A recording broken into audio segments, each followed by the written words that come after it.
Good morning and welcome to DragRace Central. I'm your host, Randall Shue. I'm your coach, Lance Shue. What's afternoon today? Well, it happens to be Christmas Eve. Oh, good point.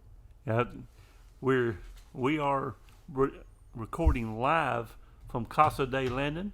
Casa de Landon is correct. We're up in the Coleman area doing a Christmas show. We're excited to be here this morning. Do not call. I will give you our phone number, but you can call. Nobody will answer. That's it. We are doing a live show. We could have done a best of, but we decided to give you a little bit of Christmas cheer. We enjoy doing this so much. Being Christmas, this is Christmas Eve 2022. Excited to be here. We've made it through another year. One of the things we're going to talk about today is the best Christmas ever. Landon, I asked Landon what his best Christmas was. He said my birthday. So he's actually birthdays have been better than Christmases. That's it. Hey, I've had some pretty good birthdays going on, and hopefully many, many more. Especially at my age, I'd hope so. Oh, ain't that the truth? No racing going on. There'll be racing coming up, in the next month or so. But it was Monday night, which was. We're recording this on Tuesday. It was Monday night. The Street Outlaws were on from Steele, Alabama International Dragway, located in Steele, Alabama. They're up there. A great crowd. A lot of video from up on drones. Oh yes. My goodness! At the numbers of cars. Of all the ones I have seen on TV, I believe that was the highest number of people ever been to a No Prep Kings. I know traffic was backed up several miles, both directions, up 59. Also at 11, Highway 11, there was traffic backed up both ways. Some of the racers struggled on Friday getting in there. I think the traffic was almost 5 miles backed up. And Murder Nova had trouble getting in into the track itself. Oh, well, with rigs that large, it's not much of a surprise when you consider the just sheer size and the turn capabilities of something like that. Yeah, and it's 100 feet long. It's not like you're driving a sports car. Yeah, getting there in your minivan or your Nissan Altima, it's not that bad. No, it's not minivan. It's mommy missile. Mommy missile, minivan. That's it. Potato. Yeah, taters and totters. Taters and tots. But anyway, that was a great event. I hope they come back to to Alabama. We were in Huntsville that weekend at a pro mod race. This being Christmas, I want to talk about some of the my favorite Christmas memories. One in particular that changed my life, Landon. What's that? That is Christmas 1969. Okay. I remember it like it was yesterday. It was longer than that. I was 11 years old when I got up a Honda Mini Trail 50. Honda Mini Trail 50 was, and there's all kind of stuff on the tree. But my dad came to the Honda shop in Gadsden. Actually, it's in between Tala and Gadsden. I can't remember what the name of the place was. There's a motorcycle shop. He came up there and got that thing. He came and he had it for a while. Of course, I'm sure my dad was about busted at the seams to get me riding the thing, but I'm sure cooler heads prevailed. Mother wouldn't let him give it to me because it was supposed to be Santa Claus. Well, he had this thing hid in our camper.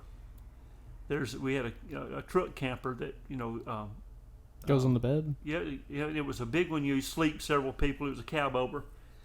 I was doing something, and I happened to climb up and look in the window. There's my mini bike inside. And of course, I'm about to bust in the seams at this point. They kept on. Dad kept saying, "I don't know if we're gonna be able to get one of them, son. I don't know." I knew. Well, he pulling my leg because I done seen it. But then he when he says that, I'm thinking, well, maybe that's somebody else's.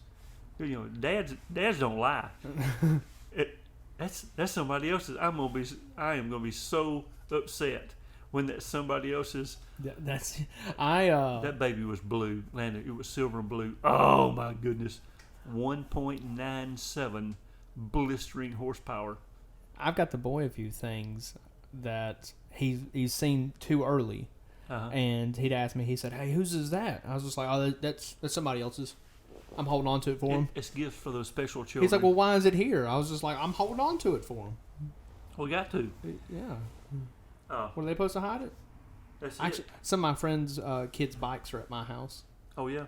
They are covered up just to keep the rain off of them. And when the boy saw them, he was just like, "Do I get 4 bikes?" I was like, "No, no." I don't think so.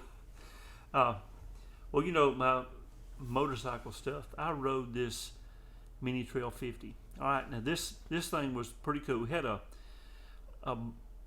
air cut off on the gas cap.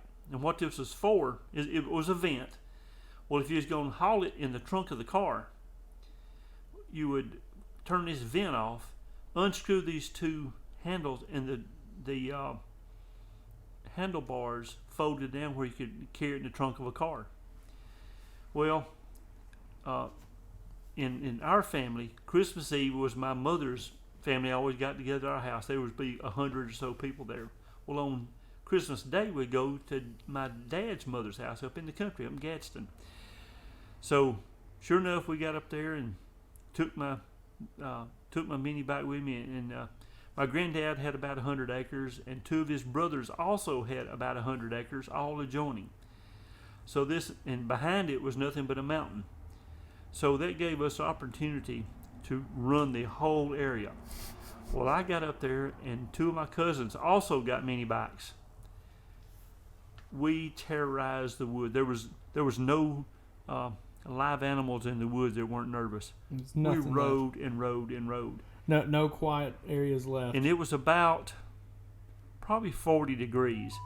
So what we'd have to do is ride until we couldn't ride anymore. Then we had to go in the house and get warmed up enough to survive the cold. We'd wrap up with everything. If I'd have fallen, I couldn't have got hurt because I had about 6 or 8 inches of clothes on me. So that was a great Christmas for me. That's it.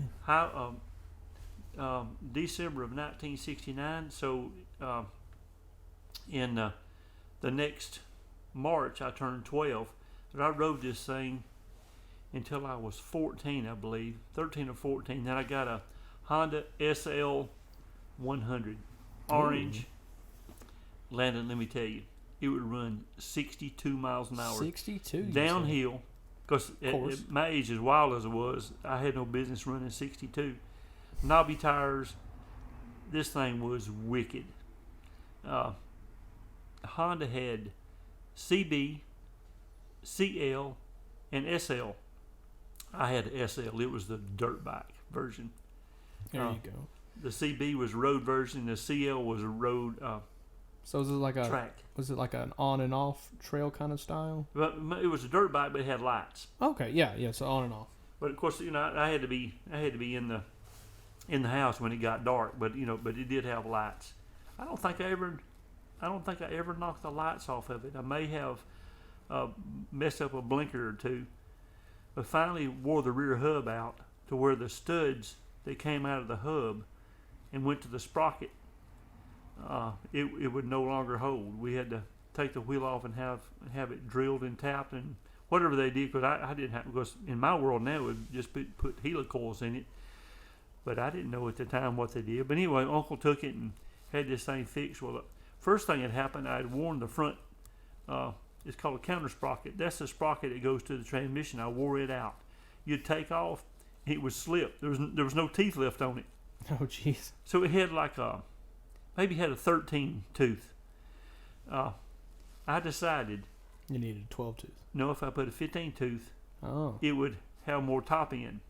Well, it did. Yeah. It run about 67 then, but it just killed the power. Right. I think so 100 probably had 5 horsepower. Yeah, 5-ish horsepower. So it was not loaded up. It was 4-stroke, was not loaded up with horsepower. So finally saved my money up. I think the front gear was it might have been $8. Oh, jeez. Oh, it was the motorcycle was $308. You can't even buy gas for a motorcycle nowadays for that. $308 is what Daddy paid for the thing. That's cool, huh? That'd be a payment on one. Yeah. So I got a sprocket. So if I went from a 13 to a 15, I went to an 11. It would run about 53 miles an hour, but boy, would it run through the woods. So I believe I liked it better than the top end speed. So I beat that one to death. Rode it a year or so out in the woods. I broke the exhaust, and it got pretty ragged. Daddy went up there and traded in and got me a CB 350.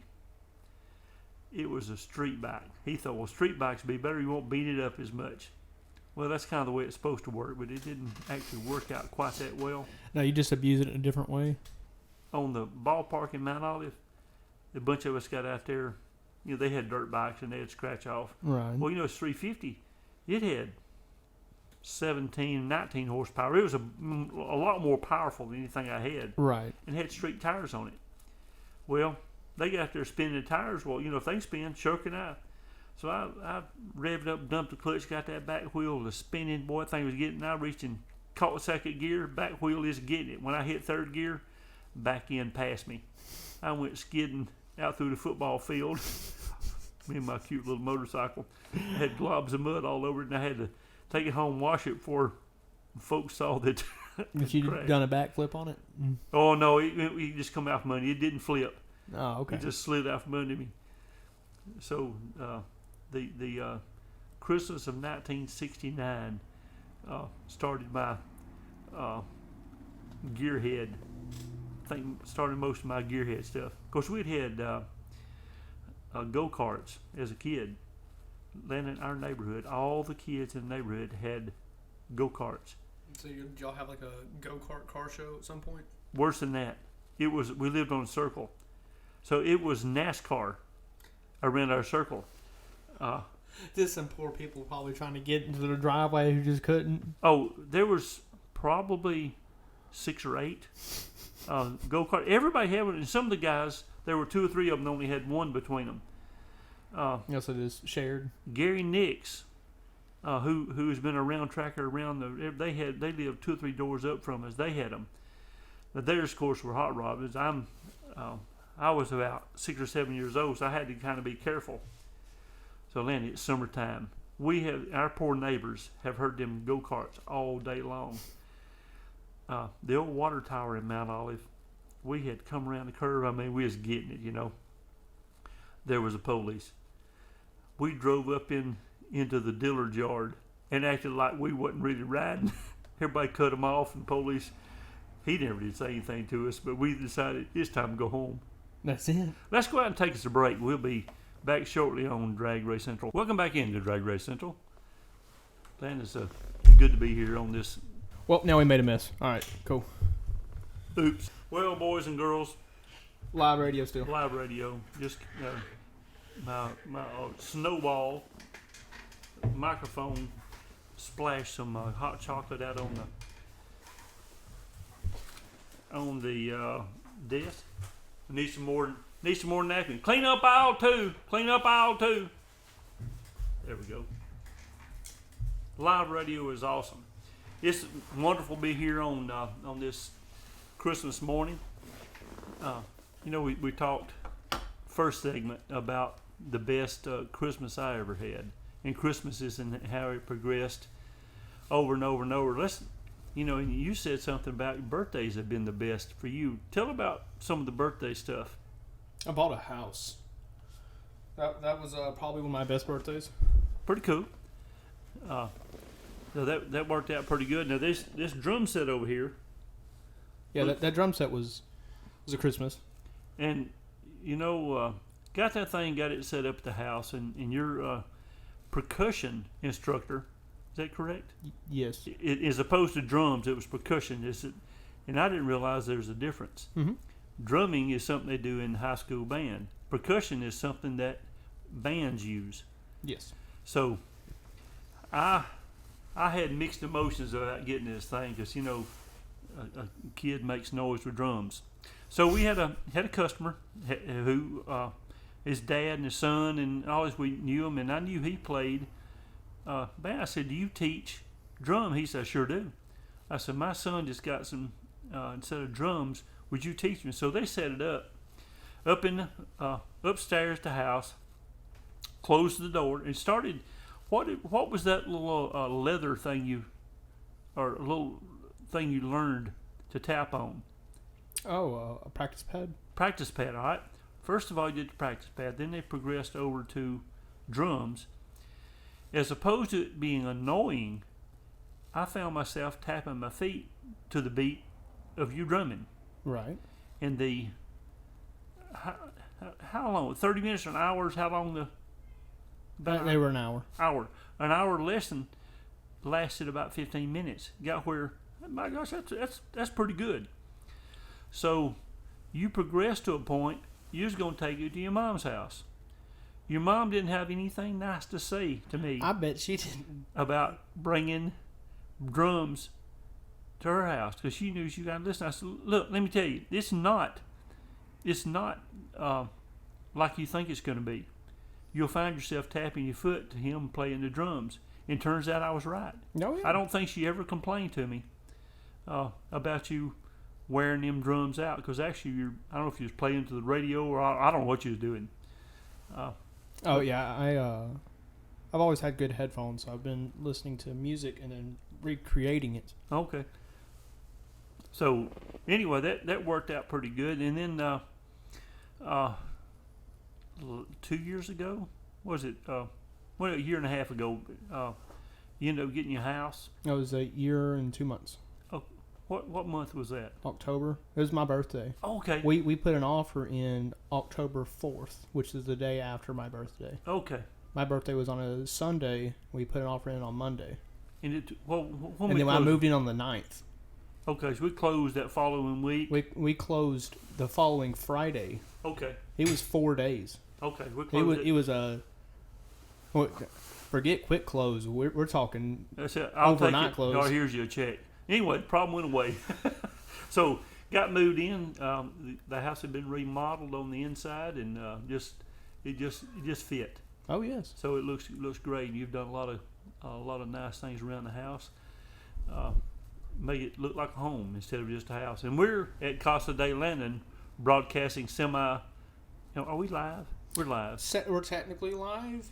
If you found this, I'd be surprised. 4:55 on a Tuesday afternoon. Unannounced. Unannounced. This is secret. This is a double secret location. On my gaming channel that I haven't used in 5 years. So we'll be broadcasting live, kinda, sorta. This is a secret live. This is a brand new show. This is not a replay. No. It's coming by this Saturday morning, which is Christmas Eve. 2000. Actually, I should be able to have it out tomorrow. Really? So you gonna put this out before time? Well, will this go to the radio station? I can. I think we should go to the radio station and put this out on the airwaves, just not normal, because our guys who have worked all night. I'm assuming I can. Well, we'll try it anyway. We'd have to make some phone calls. Listen, if we're on the air Saturday morning with this, don't call in because we're not here. We're at Casa de Landon up in Coleman, in his studio. Yeah, this could be considered a studio. It is today. We're gonna need better acoustics, that's for sure. Well, it is what it is. That's it. We've had noises in the past. We've had people fall. We had people fall. Spilling of coffee, that used to happen once every 5 shows. Yeah, we spilled some coffee. This is hot chocolate. Yeah, hot chocolate, yeah. It's Tuesday afternoon. I'm drinking hot chocolate. Life is good. So I asked Landon, I said, you got any hot chocolate? And he said, give me one of them answers. I said, wait a minute, I got some in my bag. So I had my own bag. He had a hot water here, so I got fixed up with hot water and a spoon and a cup. So I'm good shape on hot chocolate. So the next best birthday, what'd you get? Oh man, that's a tough one. This last one wasn't bad. I got so much stuff. You got to remember that. I got that gun safe was pretty. Oh, good. got him a safe. Yeah. Let me tell you, we were looking at these things. All right, Landon, we had a specific place he was going to put this thing. It went there. Measure the width of the door, and then we'll, go from there. Okay, so he gave me a number. He texted me a number, so I had the number. I didn't mess up. So sure enough, I went up to Tractor Supply and found the one perfect. This works great. We got this thing, so we unboxed it. He said, that thing looks too wide. Got the tape measure out. It was several inches too wide. You can go in there and look. It looks great. So it does. I have to agree. It looks wonderful. After a Sawzall, you had to cut the floor. The floor and the walls, the liners inside a I had to closet. rehang some 2x4s. Mine slid right in there. And I had to slide it back out by myself. It weighs 400 pounds or so. Yeah, it was quite heavy to move by myself. Ladies and gentlemen, I want you to know, a safe does not have handles on it. No, that does not. So sliding it from the front porch, pull the flat trailer up the front porch, leaned it across, and put a big old rug down and slid it on the rug all the way through the house and got it stood up, and actually worked out pretty well. We're thrilled to death the way it turned out, and you trimmed it out, and so it looks wonderful back there in the where you got it. My closet. The closet. It's closet once removed. I think that's what they call that. It's a weird layout. So, it's in there, and it looked exactly how I planned it to look. Yep. You sent me a picture of it. Heck yeah, that looks good. Of course, him being safety minded, he put the keys and the combination inside the safe for safekeeping. Nah, I really didn't. Don't want nobody to get them. Yeah, what are you supposed to do with them? They're safe. Yep. All right, we talked to Landon about motorcycles and where I came from in motorcycles, and how I got to be kind of a gearhead. This was a process. It didn't happen overnight. I did not go to school for it. I was in school for I like to say for what I was for a very long time. How about that? That's it. So what I learned that I was not very good at school. You learn in different ways. Yeah, I did. So with the CB350 motorcycle, it was a Honda, by the way. It was a twin cylinder. Was that like the precursor to the CBR?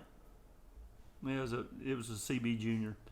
CB was the street version of their bikes. CL was CB, CL, and SL. CB and CL was the street road and trail, and the SL was a trail bike. And of course, then they had the motocross stuff. And that was a different animal. These were stuff that you could, you could they call it dual strip. They had street and trail. Anyway, that's what they were. But the CB was just a road bike. Well, I turned 16 and I didn't realize how bad my dad wanted me off a motorcycle. I turned 16 in March. We began to look for a car, and of course, at that time, you look for a car in the newspaper had it for sale, cars for sale. Right. I wore the newspaper out. I got my first car on Craigslist. Yeah, but Sunday was the paper. Sunday was the paper you really looked in. Right. So we found. My dad was a Ford guy. We found a 72 Torino over in, get off at Hoover, go up Lorna Road and take a left and go out into a neighborhood. We went by one afternoon. It was last day of March. And the reason I remember the last day of March, it was on a Sunday. We went over and looked at this car, and my dad made a deal on it. Or I say he made a deal. My dad negotiated on everything. He negotiated on his taxes. So, yeah, it was. You couldn't negotiate on them. This would have been 74. It was a 72 model, so a 2-year-old car.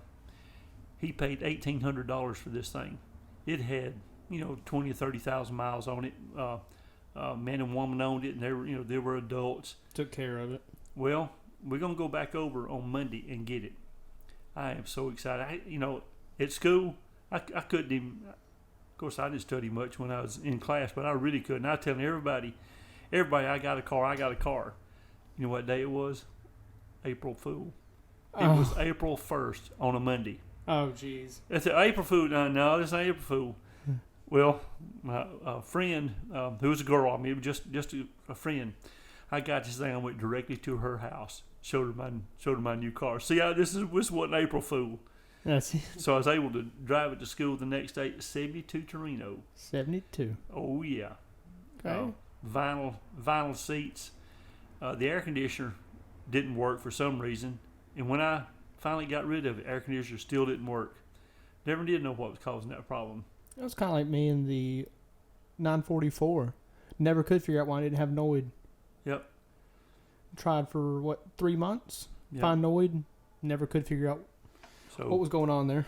So anyway, I finally got rid of that. We laid over somebody else's problem. Yep. 77 Malibu was my first new car. 2-door, white with red interior, and swivel bucket seats. Landon, swivel bucket seats were the cheese. That thing spin around? Yes. Pull the little lever, and it would twist. You could just stand up. Malibus and Monte Carlos had them. What were those land yachts where they had the captain's chairs that swiveled all over? You could face the back seats. I never seen them. You ain't seen those? No. Some of the custom vans may have had that, but cars. Oh no, this was a tank of a. What was those things called? They have the hatch in the back. They were. I'm drawing a blank here. Oh yep. Now Lincoln's had a big seat in them, and the steering wheel. You make sure the steering wheel would lean over to the side where you could get in and out of, because the real heavy set guy was a Lincoln. There used to be a TV show called Cannon. Cannon drove one of them, and he weighed about 400 pounds. He's a private detective. Getting in and out the car, he had to move the steering wheel. It was the only way to get in and out. So I got this Malibu. Super, super nice car. And then I started, I was working in a car dealership. I started buying trade-ins. One day, so I worked for old Glenn Arrington. Glenn was on that air with us. He was my boss, and we worked in new car department. So they traded this 71 Type LT Camaro in. Come out of Florida. Not really a nice car, but it was all there. Needed tires, needed cleaning up real bad. So I bought this thing for a trade-in. I worked in new car department putting radios in and body side molding, and we fixed rattle, squeaks, and water leaks. They used to have 90-day adjustments. New car department did all those. Well, this car came in, and I decided I wanted it. So I bought it, and it was $400. So they traded it on a new car. So I bought this thing. When I got home that evening, I told Daddy, I said, "Hey, I bought an old car today, and I want you to take me to work in the morning. And I'll drive the thing home." Well, I can't believe you're wasting money. He just wore me out about I had wasted money buying this old car. But he had to, because of his job, he had to be by the phone between 7 and 8:30 every morning. Because he was a VA building inspector, so he took his calls. There wasn't no cell phones. Right. So he had to be by the phone. So sure enough, he took me to work real early. That way he could get back. I worked on Inslee. Mm-hmm. He had to be back home before 7. Well, just before 8 o'clock, Glenn got there before 8. There's a man come up and said, "Hey, whose car is that?" "Well, that's mine." He said, "You want to sell it?" I said, "Yes, sir." "How much you want for it?" I said, "I'll take $1,050 for it." He said, "Let's go drive it." We went around the block. He said, "I'll take it. As soon as the bank opens, I'll bring you money." Okay. So. Very exact number, $1,050. Yes. Where'd the 50 come from? I don't know. It just seemed like the thing to do. Let's let him know it was your bottom dollar, I guess. I guess so. But the car was not $1,100, $1,050. The car was worth it. So Dad hadn't left for work yet. He left out of the house about 8:30. Well, I called him. Hey, you have to come get me this afternoon. Well, I tell you, that piece of junk, I said, no, man, I just sold it. He said, how much you sell it for? That's $1,050. He said, you made $650 overnight, never even drove it home. I said, yeah.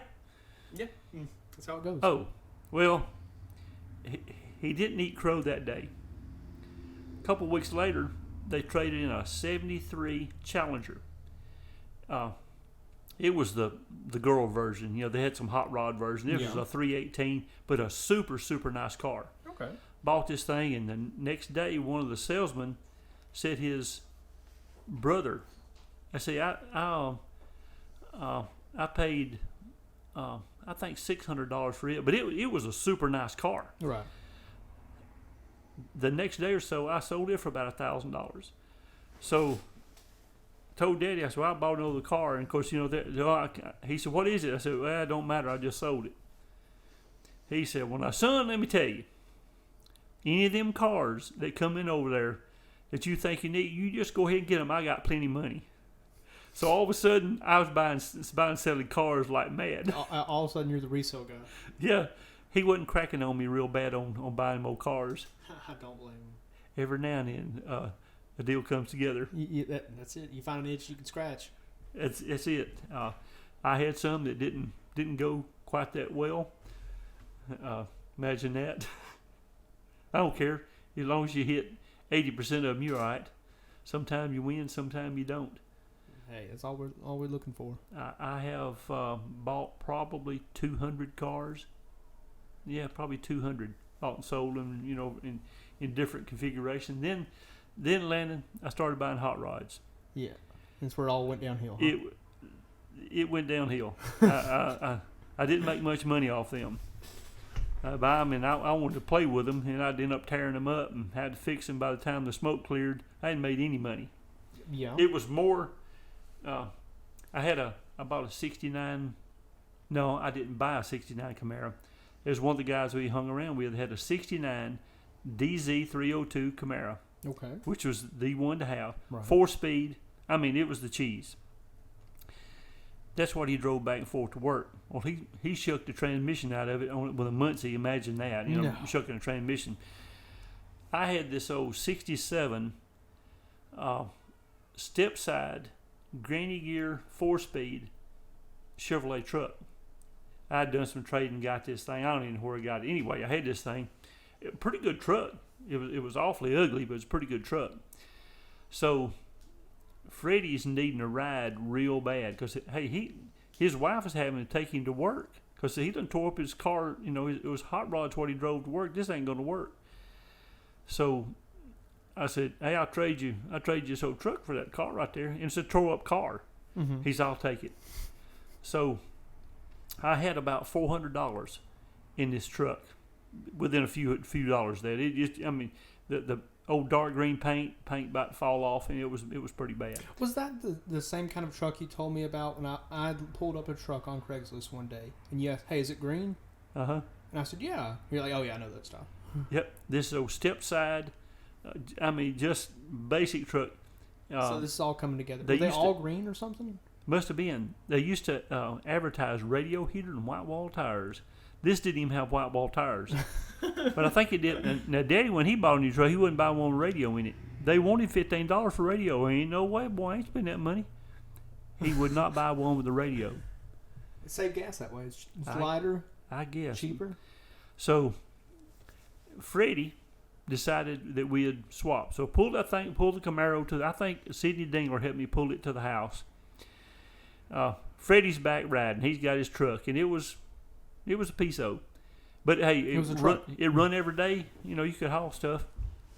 I think it was a 6-cylinder on top of that. But anyway, I scrounged around and found me a 4-speed of Muncie, put that rascal in there, and I began to drive his car. Pretty decent car. Ran good. It had been so long since the valves had been adjusted. The sawdust camshaft been as long. 3 or 4 of the cylinders wasn't even hitting. So I had some of the guys there help me or show me how to adjust the valve. So I got that done. On the way home from work one day, I stopped there was a Crystal gas station in Fultondale. Pull over there and get some gas. You know, gas at that time was probably 79 cents a gallon. Jeez. Oh, it was. How'd you survive? It was high. It went from a quarter to 50 cents to $1 in about a year. Yeah. Let me tell you, that was They did breathtaking. something very similar here not that long ago. Oh yeah. Went from just $1.60 or $1.70? Just over $1 to $3. Yeah. Then to $4. At $4.60. Ugh. But so I pulled into the Crystal gas station, pull up there and getting some gas. Because at the time, you know, you don't put a card in, you walk in and pay for some gas, and you know, you pump it. Right. Well, I went in and I wanted $10 worth of gas because that's plenty. It'd run me about 4 days. So I got $10 worth of gas, and the guy that owned the station, he said, "Hey, you want to sell that car?" And I said, "Yeah, I'll sell it." He said, "How much you take?" I said, $28.50. He said, "Come out there." He says, "Let me take you home." So we drove. Did you put gas in it though? I got my $10, but anyway, He was thinking, all right, I got a ride and already got gas in it. and he paid for some gas. So he took me home. I got out, and you know, he paid me everything. I mean, dead of it, no problems. Wrote him bill of sale on it, and he pulled up. I got out, walked in the house, and you could hear my old car driving out of the neighborhood. They said, "Your car leaving?" I said, "I sold it." He said, "You sold it? How much you get for it?" I said, $28.50. He said, "How much you have in it?" And I said, "You know, I had about $400 in the old truck, and then I spent probably $200 on buying that transmission and all the kind of stuff." He said, So you're at $1,400? No, I had $830 or $40 in it total, and I made $2,000. There you go. Oh my! He said, "Son, you just keep on looking for them cars, and we'll find something." I said, I look all the time. So that was another good one. That he started pulling through the paper that night, I'm sure. He wasn't cracking on me. He wasn't cracking on me when I was buying cars after that. I can see it. I can see it. Something else happened to me one Sunday afternoon. If you can imagine this, I had a girl in the car with me. Actually, I had two girls in the car with me. It was the girlfriend at the time and her best friend. Anyway, we were riding down the road, and I had the worst noise. It made a popping noise. So I pulled over to raise the hood. The center of the spark plug had blown out. The porcelain area was still in the plug wire, and I thought, this is awful. You know, I done tore things up. So we were only about a mile and a half from my house. I went by the house and backed the spark plug out. You know, got to reach back the spark plug out, and it was completely intact. But the center of the spark plug blew out. That was the oddest thing. That's gonna be new to me. So I have, did tune-up work for many, many years. The dealership, I've put in, I don't know how many thousand spark plugs, thousand. I filled up a 30-gallon garbage can one summer with spark plugs we pulled out of cars, just kind of see how many we did, how long it take. It took about 3 months. We filled that 30-gallon up. It was kind of amusing. Got to the point where we putting plugs on it and they'd fall out. So then we're gonna throw them away. That 30-gallon probably weighed 400 pounds. I believe it. That's a lot of spark plugs. Yeah. It doesn't take much for metal or porcelain to weigh a lot. Yeah, and remember they pack in there real good too. Oh yes. So of all the spark plugs I put in, that's the only one I had ever had the center come out of. That was kind of interesting. Yeah. But you'll find all kind of odd stuff happens. We're in the automotive world. I had a car that come in one time, 98 old, super nice car. You're riding down the road, runs wonderful. All of a sudden it would act up and just run terrible. And you think, I ain't gonna make it back to the shop. It would settle down and run completely just wonderful again.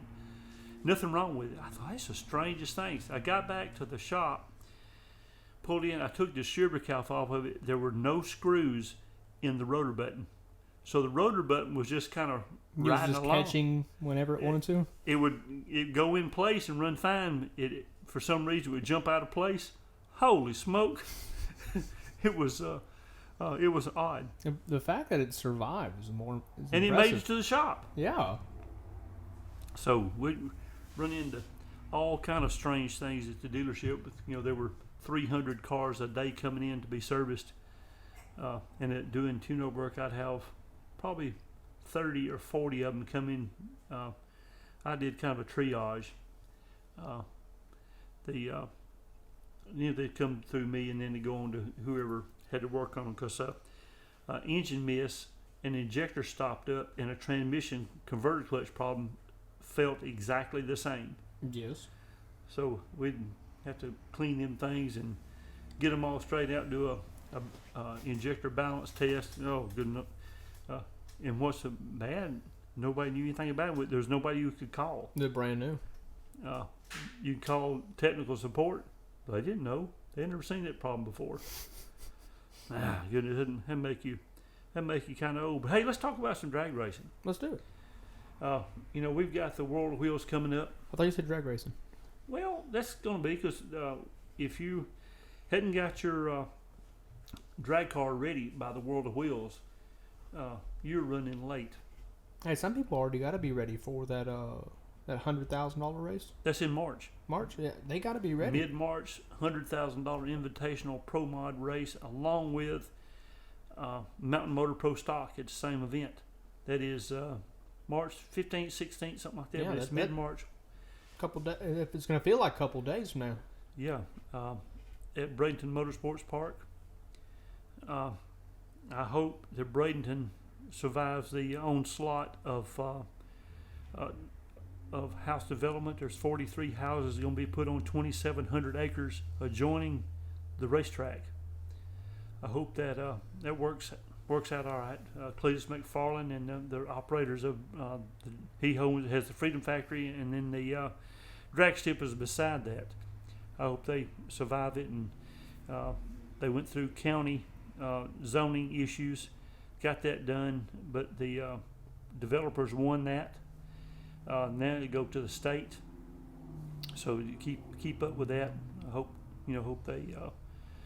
they survive, because those people who buy a house next to a racetrack, then they're going to complain because it's noisy. They'll cause the racetrack a lot of troubles.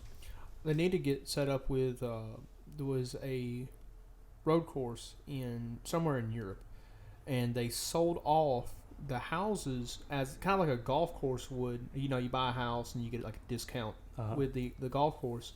They had the same thing with racetrack. You had owners' days, which is if you owned a house in there, you just go down the track.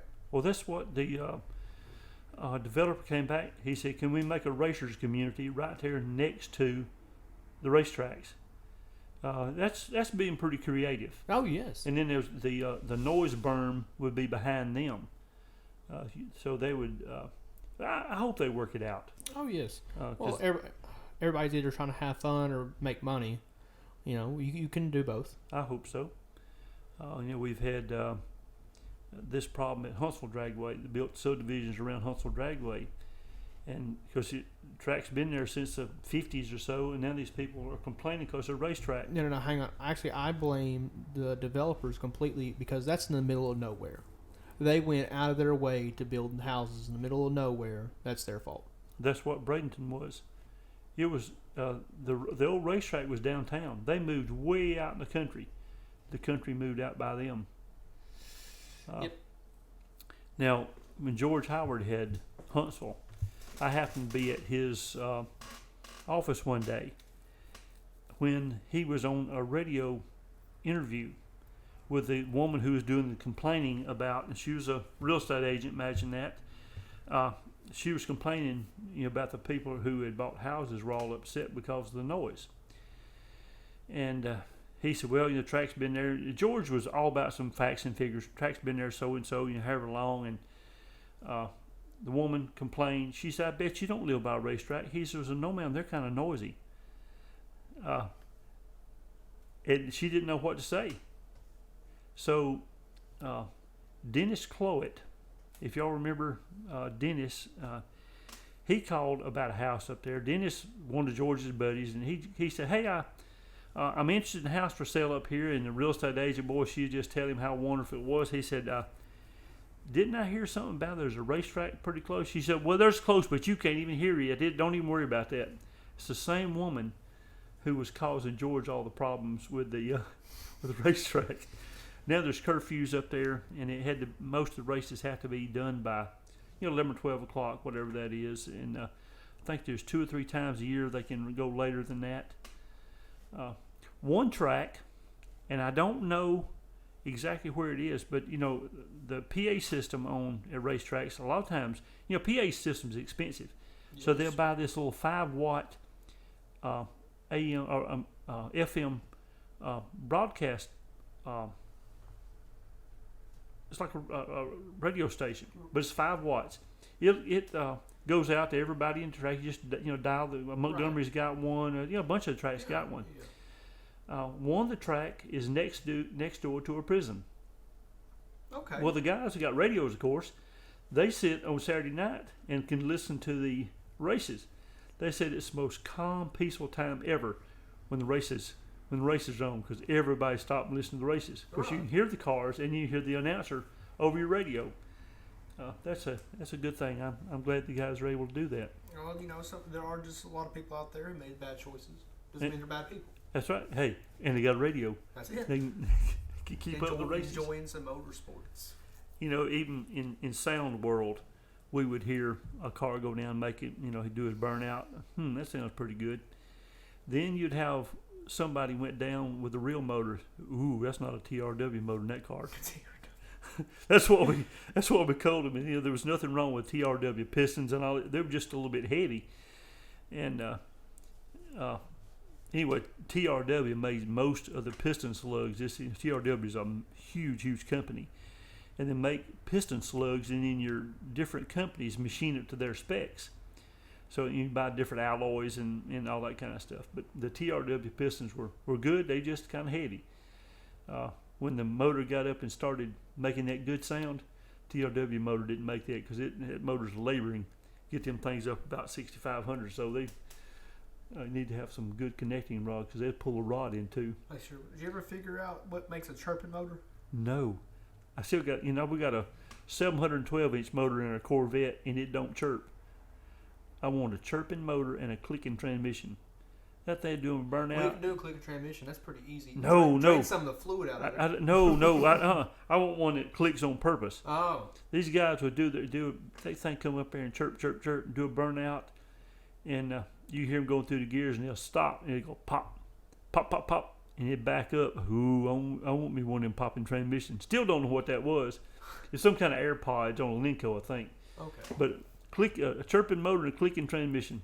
That's what I wanted in my life. I was about to say, a popping transmission pretty easy. You just drain some fluid out. It'll click, pop, rattle. It'll quit making noise. It won't do nothing. It'll go. Landon, I've got my a transmission tester finished. You do? I fire that baby up with that 6.5 horse Predator engine. It spins. It got a go-kart clutch. Spins a jack shaft. Goes to an alternator pulley. Goes to a water pump pulley. Hooks to flex plate. That goes to torque converter, and the transmission will operate. So we can put a transmission on this thing, confirm it works before we ever put it in the car. Check pressures and all. That was kind of cool. Oh yes.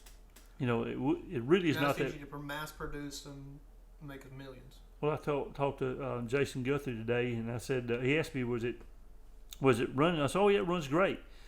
I said, in prototype world, it's actually pretty cool. And in production world, ooh, and he's a millwright, which everybody knows that machinists are a little bit anal. They have everything perfect. Mm-hmm. Now a millwright is times 10. They'll take 110,000 pound piece of equipment, and have it within a few microns of dead level. Machinist has it within a few thousandths. No, microns. Microns, you say? Yeah, it has to be sure enough on a line. But that's what millwrights do. Have sure enough, it's precision setting up and all this. Precision machining. Yep. And then the stuff that's machined, they set it up to make it work as it was designed. So he'll come over the house and, Landon, do you know my welding? My welding ain't pretty. 2 out of 10 welds look more store bought. 2 out of 10. That's actually 1 pretty out of good. 5. You gonna reduce that? Yeah, I guess we go. Okay. So 1 out of 20. 1 out of 20. Yeah, that's Okay. better. I didn't say reduce it that way, but okay.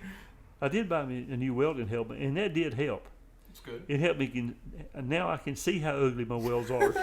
That's what I was opposed. Before I couldn't even see. Now I can see them. My current welding project, I have built a weld table. You hadn't seen it yet. The thing is 42 inches. I believe 42 inches high, 2 feet by 4 feet. I've got casters for it so it'll roll around, and I think the only thing I lack is buying the metal for the top of it. Okay. And I don't know if I'll go to like one of the Lowe's or something, get a 2-foot strip and put several strips, or just go have 2 feet by 4 foot piece sheared. The one piece is probably the right thing because I want to mount a vise on it and drill some holes where you can have clamps and that kind of stuff in it. Right. Ain't got to that part yet. Hey, every bit by bit, it'll come together. Well, and sitting on the watered up in the floor trying to weld something is not a way to do it. It's like working on a car. When you stand up on a rack, how much more efficient it is. Welding works the same way, at least in my world. I can stand up and lean against something and do some pretty welding. I say pretty welding. I weld it pretty good anyway. That's it. We'll take the pretty out of it. It'll hold because I weld both sides of it. I blowed a few holes in my tubing, and I turned the power down. So anyway, it's I think I like 2 braces and the casters in it. I'll have this baby riding around. You're riding smooth. That's good. But our next event we've got coming up. Next event we got coming up is the World of Wheels. First weekend of February. I think it's the number is the 3rd and 4th. We've got monster trucks coming too, Landon. Is it Sunday? Sunday! I ain't careful. I don't know if that might be trademarked. Oh yeah, I don't think so. Anyway, that's been around for 50 or 60 years. The Sunday Fun Day. Anyway, the boat show, monster trucks, and World of Wheels are 3 big events that come in first of the year. The monster truck, I think, also has motorcycles and 4-wheelers, and it's a big show. Oh, yes. Average age of a spectator of a monster truck is 8 years old. How about that? 8 years old. 8 years old is average. So that's comes from. So does that mean to like average out between like children and 40-year-old men that there's like some infants watching it or something? Might be, but that's the average fan. We was doing all the information, put together a top fuel car when George was doing it. We did the statistics, and here's your one at Talladega. Talladega's a great thing. There's nothing wrong with it. When in its heyday, 180,000 of your closest friends there. 0.8% of the people in the stands have a car that they run locally. Right. NHRA event in Atlanta, there's 80% of the people in the stands had a car they ran locally. Totally different crowd. So when we was doing all the information on it, found out that the average age is 8 years old with the monster trucks. A lot of kids. Yes. A lot of moms bringing their, single moms bringing their kids to monster trucks. Right.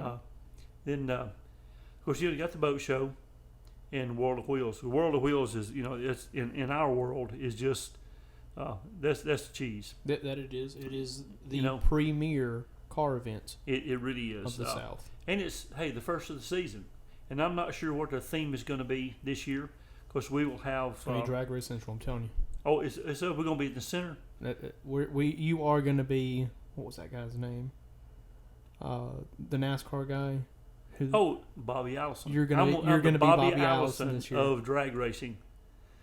There'll be upwards of 3 or 4 people want my autograph.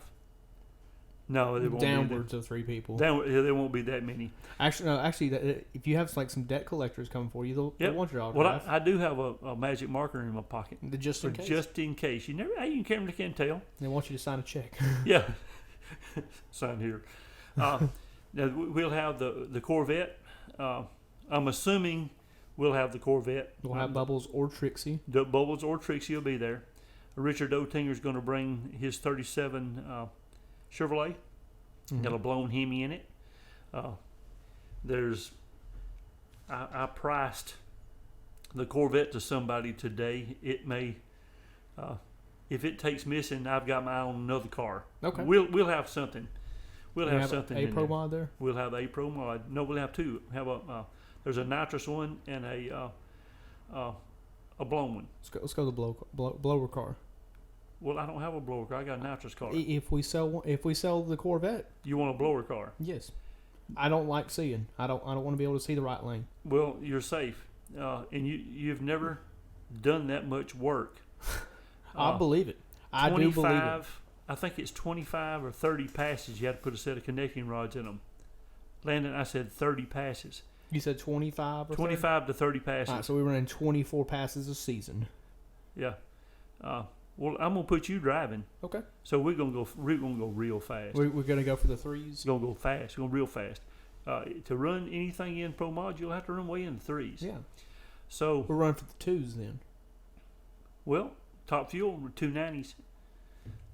It can be done. They're approaching 300 miles an hour in 8th mile. They're just proving it can be done. Well, the 300, there's a $50,000 bounty on the first person that runs 300 in the 8th in a Top Fuel car. How much? $50,000 bounty. We're gonna need more than that, especially if we do it. We may have to hit the nitrous. No. I was saying we're gonna need more money to justify it. Yeah, because we're gonna tear up some parts to it. We're gonna spend $50,000. Break it and say, "Hey, y'all got another one of these?" I broke everything. I need help. But anyway, that's we'll have a Pro Mod of some sort in there because Richard's having his painted. We'll have, and he's bought another one too. He wouldn't tell me. Well, I knew it. I know he's bought one, but he won't tell me much about it. 69 Camaro Pro Mod. So I don't think it's ready for the show. And his 37 is. It is a super nice piece, Just of course. take it up to detail shop. Let them do it. I guess. And needs more details. Need a motor? Oh yeah, no, it's a running piece, but he needs some more parts. Okay. Because parts ain't parts, pieces parts. Yeah, that's it. But anyway, we'll have something there. Last year we ended up with somebody broke, and we only had one car. And David Church has beautiful cars, but we've leaned on him a couple of years in a row, so we'll give him a break this year. So it'll just be some of our stuff in there. And we could take the Jeep too. Yeah. It gets, honestly, at Pro Mod races, it gets more looks than the Corvette. Yeah, we've got. I know it. That is so depressing. We've got a Pro Mod car. How does it feel? Cost $1 jillion. Yeah, when you spend upwards of $1 jillion, several thousands of dollars, and then your midget Jeep gets all the. Hey, hold! Let me take a picture. I said, well, let me get out of the way. No, I want your picture in it. That's depressing, Larry. Yeah. $2,900. You finally got some nice stuff, and then everybody wants to check out your junk. Well, hey, the Jeep's nice, but it's less than the size of a golf cart, and it struggles pulling the race car. Yeah. It pulls it pretty good in first gear. Now you click up second gear, you better be moving because it bogs that motor bad. Honestly, I think I've done something similar. The last Pro Mod race we were at, I wanted to get a picture of how the push rod mechanism is done when they push a Pro Mod car instead of pulling it. Oh, yeah. And so this guy saw me walking up with the camera, and he's just like, "Oh, he's gonna get a picture of my car." And then I get up close with the little push rod assembly he has, and he was just like, "What are you doing?" And I was just like, "Oh, well, we're thinking about upgrading to this." And he's just like, "Oh," kind of hurt his feelings. Yes, we've been pulling ours. Got a pin that goes in the A pillar. We've bent the pin. Yeah, pin because we snatched it a couple of times. Yeah. But putting something on the front bumper of this thing and pushing it really would be little handier. But if the guy we talked to today ends up with it, we'll do something else. He can figure that out. Yeah, he can figure it out. So that's what's going on. There's Trixie. Trixie's on the line. Trixie's on. She could be somebody else's. By the way, this being Saturday morning, going to be Saturday morning, supposedly when this thing comes along, it's about 10 or 12 degrees outside. Going to be cold, below freezing for 72 hours over this weekend. But don't worry, next weekend it's going to warm back up. They're expecting around 70 degrees on New Year's Day. How bizarre! Great. Welcome to Alabama. So it's going to be 7 on Christmas Day. And 70 on New Year's. How about that? Awesome. Landon and I used to work with a guy who was in the military, stationed in Alaska. The forecast for the day was going to be 70 degrees. It don't get 70 degrees in Alaska. Well, he said, dang, state shut down. They're in the, it's called the inlet around the Anchorage area. Of course, he's in the military. He said, the state, they just shut down. Nobody went to school, nothing. Everybody just took the day off, went down to the beach. He said it was absolutely gorgeous. 70 degrees in Alaska is awesome. Yeah. He said that they come on. They said there was a front coming in, cold front, and he said looked up in the sky. You could see the front coming. He said, but just as warm as can be. Then it hit. It went from 70 degrees to 0 in 1 hour. He said we had to grab our drawers and leave. You had to run. So it got a little cold. He said, but it sure was nice when while it lasted. Yeah. There's people who've done stuff outside they've never done before. Yeah. Well, you know, Alaskans or Eskimos do not know how to swim. You know that? Well, you wouldn't have to. But there's no reason to swim. Yeah. Because you fall in the water, you died. Polar bear eat you. Yeah. Not the ideal thing to do. Yeah, but Eskimos do not swim. They don't get head colds either. Is that bizarre? They don't get colds. I believe it. So now, one of the things around here you hear, well, I hope we have a cold winter. That way to kill all the bugs. Boys and girls, let me tell you something. I was in Alaska. The mosquitoes come out in the afternoon. You can breathe them. There's so many. You can't swat them. You have to find a place to get inside. There's a band of pollution around as far as you can see. It's not pollution. It's mosquitoes. So you're telling me instead of smog, they have mosquitoes. And it lasts for about an hour and a half. Then they go away and they don't bother you. Weirdest thing. So the cold weather, it kills the mosquitoes, but it does not kill their eggs. That's it. So all that marshy stuff, the eggs freeze, and in the springtime they warm up and become mosquitoes, and they hungry.